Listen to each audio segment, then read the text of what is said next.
पुणे बेंगळूर राष्ट्रीय महामार्गालगत असणाऱ्या टोप येथील मटण मार्केटच्या मागील बाजूस 4 वाजण्याच्या सुमारास विद्युत खांबावरून तोल जाऊन पडल्याने परप्रांतीय कामगाराचा जागीच मृत्यू झाला।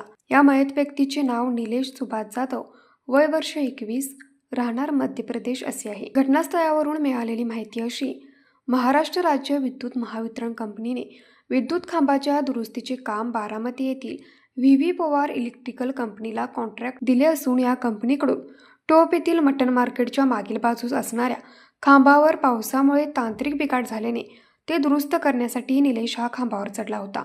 दुरुस्ती करत असताना त्याचा अचानक खांबावरून तोल गेल्याने तो जवळपास 25 फुटावरून खाली जमिनीवर पडल्याने गंभीर जखमी झाला। त्याला उपचारासाठी पेठवडगाव येथील खाजगी रुग्णालयात दाखल केले असता त्याचा उपचारापूर्वीच मृत्यू झाल्याचे डॉक्टरांनी सांगितले। घटनास्थळी महाराष्ट्र राज्य विद्युत महावितरण कंपनी कोल्हापूर येथील सहाय्यक अभियंता टी.ए. बागवान व टोप शाखेचे सहाय्यक अभियंता किरण नरले यांनी धाव घेऊन घटनेची पाहणी केली।